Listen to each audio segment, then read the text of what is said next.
विजय भाई रूपाणी के जीवन में एक भी व्यक्ति गुजरात में ऐसी नहीं मिलेगी कि जिसको विजय भाई रूपाणी के सामने कोई फरियाद है। उन्होंने सभी लोगों को अच्छी तरह से सुनकर उसकी जो वेदना थी, उसका जो कार्य था, वो वेदना उन्होंने निकाल दी, कार्य भी पूर्ण किया, सभी को संतोष दिया। ત્યારે પણ મળ્યા ત્યારે એક વડીલ તરીકે એક પિતા તુલ્ય બાળક સમજી અને અમને હંમેશા એમણે સાથ આપ્યો છે। જે રીતે સાહેબનું દુઃખદ અવસાન થયું માનવામાં નથી આવતું ને ખૂબ જ દુઃખની લાગણી છે। હું નથી માનતો કે વિજયભાઈ સાહેબને કોઈની સાથે પણ કોઈ પ્રકારનો અણબનાવ અથવા કોઈની સાથે પણ કોઈ કટુતાનો સંબંધ રહ્યો હશે। એક ગુજરાતી આજે એમને યાદ કરી રહ્યો છે, એક ગુજરાતી આજે એમનો ખાલીપો મહેસૂસ કરી રહ્યો છે। વિજયભાઈના જવાથી સમગ્ર ગુજરાતમાં વિજયભાઈની ખૂબ મોટી ખોટ નડશે। ગઈકાલની જે ગોજારો ઘટના બની એ ઘટનામાં વિજયભાઈનું નિધન થયું છે, તેના માટે હું દુઃખની લાગણી વ્યક્ત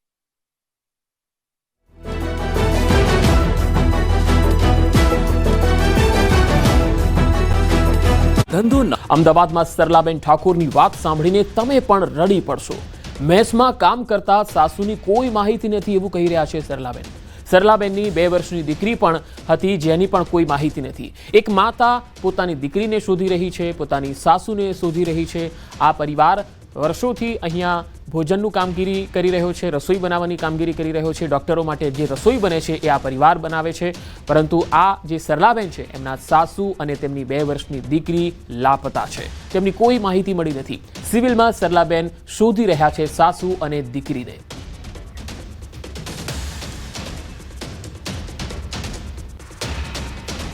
બની ગઈ છે, આખું ગુજરાત છે તે દુઃખી જોવા મળી રહ્યું છે, કારણ કે હજુ પણ એ જે પરિસ્થિતિ હતી એ પરિસ્થિતિમાં પોતાના સ્વજનોને ગોતવા માટેની અત્યારે આ દોડધામ છે તે આખો પરિવાર કરી રહ્યો છે।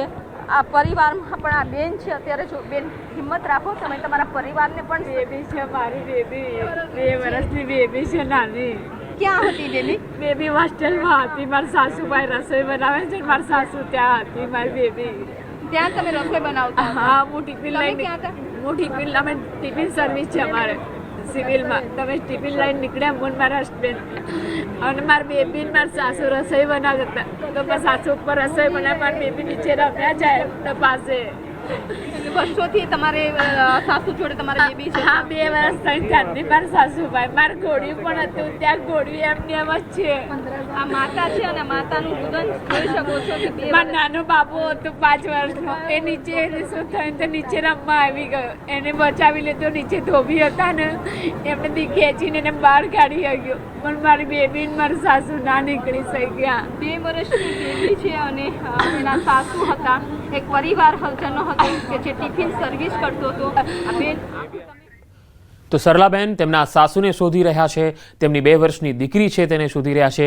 તેઓ કહી રહ્યા છે કે એક દીકરો હતો એ તો બચી ગયો, કારણ કે તેને એક વ્યક્તિ છે એ નીચેથી રમાડવા માટે લઈ ગયો હતો એટલે એ બચી ગયો, પરંતુ તેમની સાસુ અને તેમની 2 વર્ષની દીકરીની કોઈ ભાળ નથી।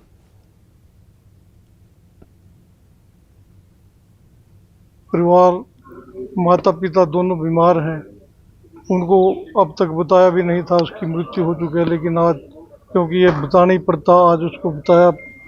बहुत ही पूरे गांव में गम का माहौल है और सारा गांव परमात्मा से तो यही प्रार्थना कर रहा है कि इस परिवार को यह बड़ा दुख सहने की हिम्मत दे।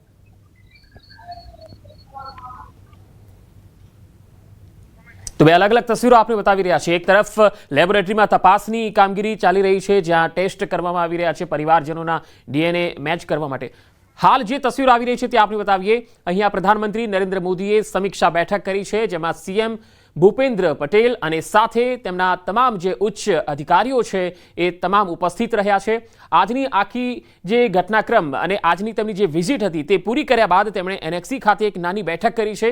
હાલ તસવીરોમાં અમે આપને બતાવી રહ્યા છીએ, જેમાં પોલીસના ઉચ્ચ અધિકારીઓ પણ છે, DGP પણ છે, અમદાવાદ શહેર પોલીસ કમિશનર પણ ઉપસ્થિત છે, સાથે સાથે કેન્દ્રીય નાગરિક ઉડ્ડયન મંત્રી પણ છે, CM ભૂપેન્દ્ર પટેલ પણ આ બેઠકમાં ઉપસ્થિત છે। આ બેઠકમાં હાલના ઘટનાક્રમ વિશે વિસ્તૃત માહિતી મેળવી છે પ્રધાનમંત્રી નરેન્દ્ર મોદી, અને સાથે સાથે કઈ રીતે આગળ કામગીરી થઈ રહી છે અને જે ઘાયલો થયા છે તેમની સારવારમાં ઝડપ આવે અને જે લોકોના મૃતદેહો સોંપાયા નથી તો તેમને પણ ઝડપથી એમના મૃતદેહો સોંપવામાં આવે તેને લઈને પણ તપાસ અને તેને લઈને પણ માહિતીથી તેમને અવગત કરવામાં આવ્યા.